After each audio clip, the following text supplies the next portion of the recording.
नमस्कार दोस्तों, आप देख रहे हैं बोले भारत यूपी की सुर्खियों के साथ मैं अनुराग और हमारे साथ बातचीत के लिए मनीष जी। नमस्कार। मनीष जी, केदारनाथ धाम के कपाट आज खुल रहे हैं और काफ़ी इंतज़ार रहता है श्रद्धालुओं को इसका। बिल्कुल और हज यात्रा की पहली उड़ान भी उत्तर प्रदेश से आज शुरू हो बिल्कुल गई। जाहिर सी बात है। देखिए अनुराग, बहुत दिनों से लोगों को इंतज़ार रहता है क्योंकि नवंबर के आसपास चारों धामों के कपाट उत्तराखंड के बंद हो जाते हैं।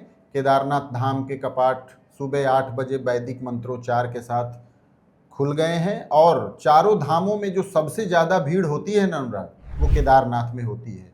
जबकि वहाँ कई किलोमीटर की खड़ी चढ़ाई है, लेकिन लोग पैदल, खच्चरों से और कुछ लोग, बहुत बड़ी संख्या उनकी भी है, कुछ लोग तो कहना ठीक नहीं है, हेलीकॉप्टर से भी जाते हैं। तो अब केदारनाथ के कपाट खुल गए हैं। अब 4 धामों में सिर्फ एक मंदिर बद्रीनाथ धाम, उसके कपाट खुलने बाकी हैं। 23 अप्रैल को यानी कि कल बद्रीनाथ धाम का कपाट भी खुल जाएगा और 4 धाम यात्रा अब पुरजोर तरीके से शुरू हो जाएगी। अक्षय तृतीया के मौके पे गंगोत्री और यमुनोत्री धाम के कपाट पहले ही खुल गए थे और केदारनाथ धाम का जब कपाट खुलता है ना, उसका विहंगम दृश्य देखते ही बनता है अनुराग। 51 क्विंटल फूलों से केदारनाथ धाम को सजाया गया था कपाट खुलने के समय और पिछले कई सालों से ऐसा हो रहा है। मुख्यमंत्री पुष्कर सिंह धामी भी वहां पहुंचे थे और कपाट खुलने के समय ही हजारों की भीड़, पहले ऐसा नहीं होता था। कपाट खुलते समय पुजारी और स्थानीय लोग इतने ही होते थे यदि 8-10 साल पहले की बात करें या डिजास्टर के पहले की बात करें, 2013 के पहले की बात करें तो। लेकिन उसके बाद से अब तो जिस दिन कपाट खुलता है उस दिन हजारों की संख्या में लोग केदारनाथ मंदिर परिसर में मौजूद रहते हैं। अब 4 धाम यात्रा पुरजोर तरीके से चलेगी, लेकिन केदारनाथ धाम के बारे में जो अभी केदारनाथ धाम जाने की तैयारी कर रहे हैं उनके लिए मैं एक छोटी सी सलाह कि यदि संभव हो तो गर्मियों के सीजन में केदारनाथ धाम जाने से बचें। उसका एक बहुत पुख्ता कारण है अनुराग। देखिए, केदारनाथ धाम ऐसी जगह है जहां अभी भी बर्फ है चारों तरफ से और बर्फ को काट के रास्ता बनाया जाता है। बर्फ के ढके होने से पूरे इलाके में वनस्पति नहीं होती, ग्रीनरी नहीं होती। तो एक तो ऑलरेडी बहुत हाइट पे होने के कारण वहां ऑक्सीजन का लेवल कम है और ग्रीनरी न होने से ऑक्सीजन का लेवल बढ़ नहीं पाता है। लेकिन बरसात के बाद जो यात्रा होती है, अगस्त के बाद हरियाली होती है, उसमें हरियाली होती है और ऑक्सीजन की कमी नहीं होती है और थोड़ी भीड़ भी कम हो जाती है। बहुत बहुत अच्छी बात हाँ, कही आपने। अगली खबर पर आ जाते हैं मनीष। नहीं, हज यात्रा वाली बात रह गई अनुराग। हज यात्रा के लिए लखनऊ से पहली उड़ान 2:30 बजे शुरू हो गई और जितने लोगों ने रजिस्ट्रेशन कराया था, ज़्यादातर उनमें से कुछ लोगों को छोड़ दिया जाए तो सबका पास हो गया है उनके हज यात्रा जाने का प्लान और अब लोगों का जाना शुरू हो गया है। जो कानपुर रोड पे हज कमेटी है वहाँ पर लोगों को ठहराया गया, वहाँ से लोगों ने एयरपोर्ट तक की दूरी तय की और फिर वो अपनी हज यात्रा उन्होंने शुरू की है। अगली खबर पर आ जाते हैं मनीष। उत्तर प्रदेश के सीएम योगी फिर एक बार चुनाव में अपने दौरे के लिए निकल गए हैं। वो वहाँ कलकत्ता के आसपास के जो इलाके हैं वहाँ पर सभाओं को संबोधित करेंगे। पहले भी उनकी रैलियां हुई ही थी कलकत्ता के आसपास, नदिया, हावड़ा और 24 परगना के जिलों में उनकी रैलियां होंगी। वो देखिए क्या है, पहले चरण की वोटिंग 23 तारीख को होनी है अनुराग। दूसरे चरण की वोटिंग के लिए जो 2-4 दिन बचा है उसमें भारतीय जनता पार्टी पूरी ताकत झोंकेगी।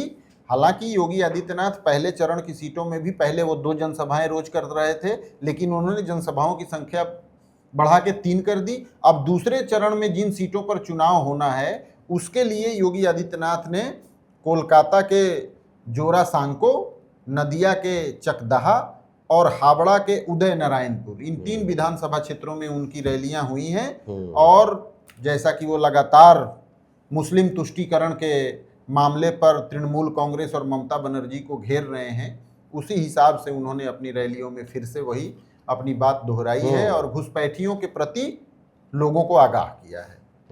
ये दक्षिणी बंगाल में दरअसल दूसरे चरण में चुनाव है ना। हाँ, तो ये वही इलाके हैं दक्षिण बंगाल के। बिल्कुल। तीसरी खबर पर आ जाते हैं मनीष। पूर्वांचल एक्सप्रेस वे पर वायुसेना के विमान जो हैं उसको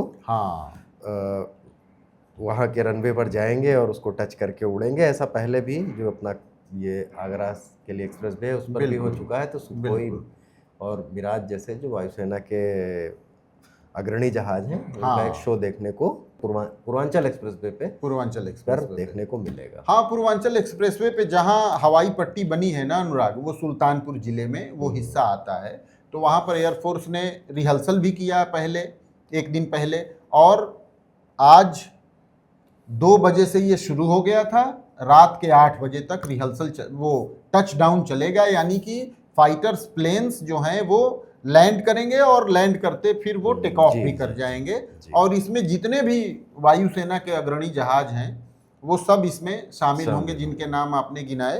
सुल्तानपुर जिला प्रशासन ने भी काफ़ी तैयारी की है। इंडियन एयरफोर्स की तो अपनी तैयारी रहती है, रोड ब्लॉकेज रहता है, बगल से बाईपास है, वहां से ट्रैफिक जाता है। 3 घंटे के लिए ट्रैफिक डाइवर्जन रहेगा बिल्कुल वहाँ पर। बिल्कुल, लेकिन बड़ी संख्या में पब्लिक भी पहुंचती है खेतों में देखने के लिए, तो क्राउड कंट्रोल भी इम्पोर्टेंट है।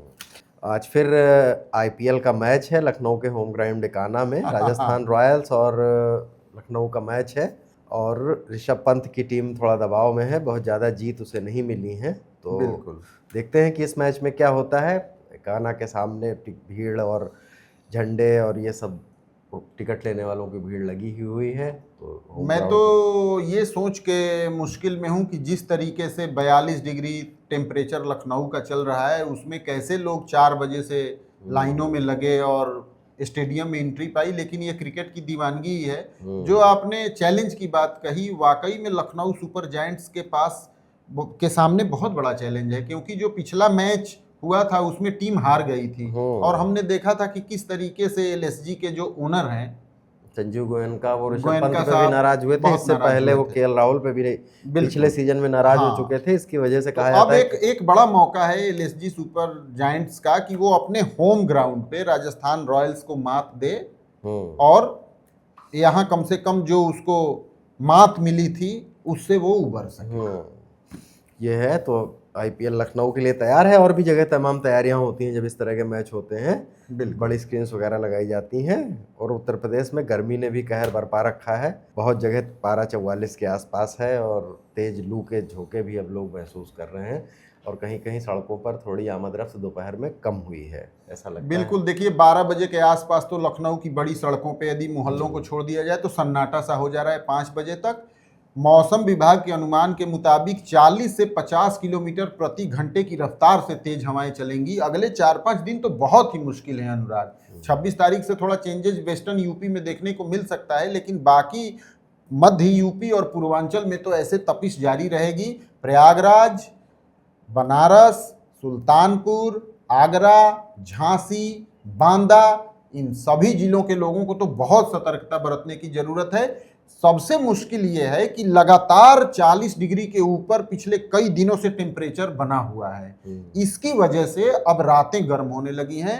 न्यूनतम तापमान 30 डिग्री के आसपास पहुंच गया है जी। तो घर मकान बिल्कुल धधकने जैसा फील आ रहा है, उनके अंदर आप प्रवेश करिए तो ये स्थिति अगले 4-5 दिनों तक यूं ही बनी रहेगी। तो गर्मी से बच के रहिए। इसी के साथ यूपी की सुर्खियों में आज इजाजत दीजिए। कल फिर नई सुर्खियां लेकर हाजिर होंगे।